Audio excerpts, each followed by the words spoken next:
Are you wanting to get into real estate investing, but you don't know how to find the funds to actually make it happen? I'm sure you don't have hundreds of thousands of dollars sitting in your bank account, or you would have done it already. Let's dive into 4 ways that you can find funds to make your first real estate investment purchase.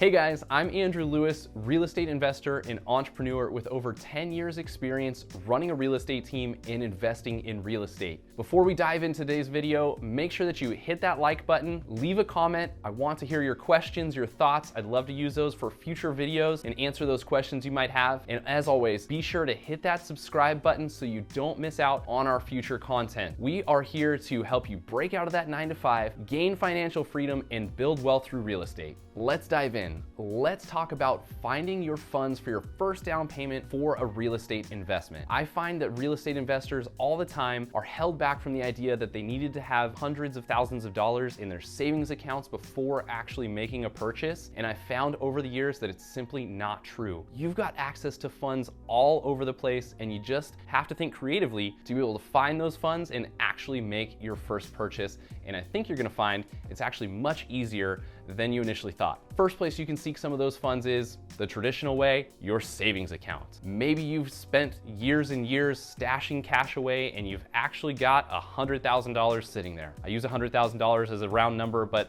really what we're looking for here is 20 to 25% down payment for your purchase. So depends on where you're looking as to how much money you actually need there, but you can look to your traditional savings account. If you've got that money, then obviously you're ready to make that first real estate purchase. So if you don't have $100,000 sitting in your savings account, then let's move on. Let's take a look at your 401k. I'm gonna come out and say it. I firmly believe that real estate will outperform your 401k by up to 6 times multiple over the lifetime of your 401k or your real estate investment. Let's look into tapping into that money. Honestly, you've been pouring into it for years and years and years. You're not even looking at it. Maybe you like to look at the statements as they come in, but as I always say, that's just money on paper and it's not actually doing anything for you there. It is earning a bit, but it's not earning you passive cash flow income that you can be using on a day-to-day basis. So you should look to tap into that money. And you can do that a few different ways. You can, number one, just straight pull money out of it.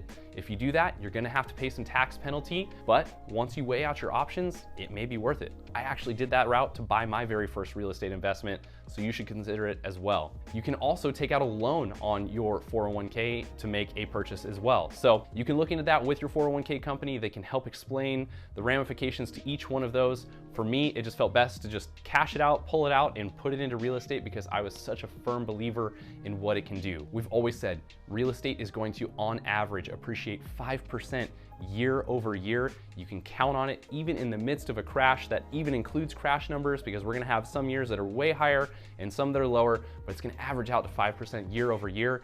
And if you can take advantage of a leverage strategy to multiply your real estate holdings, it's gonna exponentially by 6 times outperform your 401k. So look into taking some money from your 401k. The next place you can look to find money is a partner.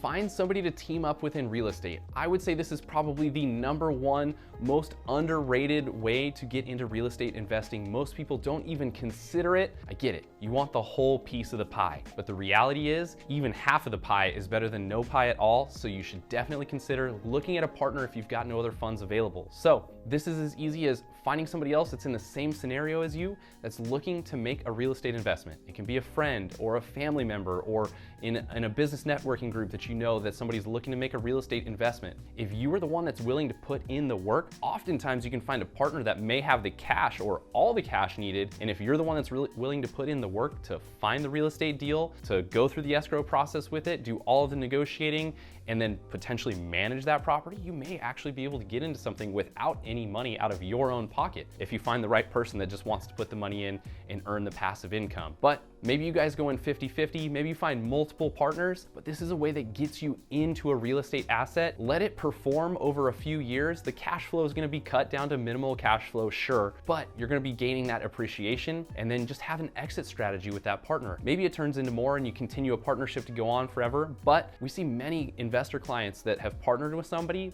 they let that asset perform for a few years, they both pull out of it, and then they have their own investments that they can go after because of the cash that they earned from partnering with somebody.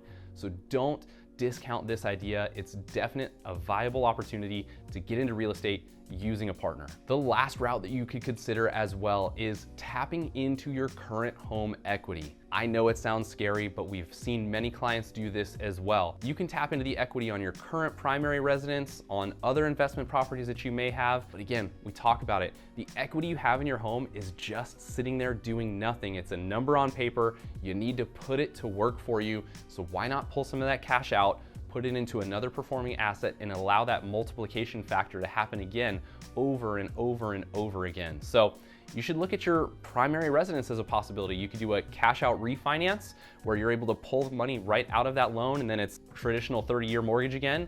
Or you could even pull out a home equity line of credit, or what's known as a HELOC. You can tap into some of that equity there as well. The HELOC is going to come with a little bit higher interest rate. The traditional cash out refinance is going to come with a lower interest rate, but it will affect your monthly payments as you go. So look at those two options. It's great to tap into some of that equity so that you can go buy that next asset. If you can pull out $50,000, $60,000, $100,000, you can use that as your down payment, buy another property. Many first-time investors tap into that equity on that primary residence, and yes, their house payment maybe went up $400 or $500 a month because they tapped into that equity, but they make up for it on the cash flow side, and then they've got 2 real estate assets appreciating at 5% every year. So you've just doubled your appreciation factor by doing that, and you broke even on the cash flow side. As you move on through that strategy, you're gonna start to increase the cash flow, so don't be so concerned if that's the route you have to take. You may just break even on the cash flow side of things, but over time, as that real estate asset performs, you're gonna increase rents, which will increase cash flow, but it's also gonna allow you to leverage multiple properties earning at the same time. All right, that's the breakdown of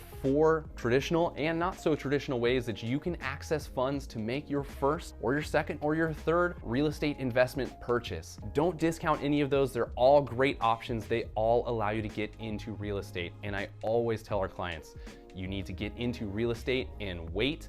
The investments, it's going to perform over time and make you that money. So get into it any way you can. You just have to get your foot in the door and it starts to grow and multiply from there. So it's gonna take some patience if you use one of those strategies, but it's well worth it. All right, if you enjoyed today's video, make sure you give us a like on this video. If you have questions, leave a comment, let me know what you think. Again, I wanna hear from you so that we can create some future content, answer any questions that you may have there. And again, be sure to subscribe to our channel so you don't miss a video. We are here to help you break out of that 9 to 5, gain financial freedom, and earn wealth through real estate.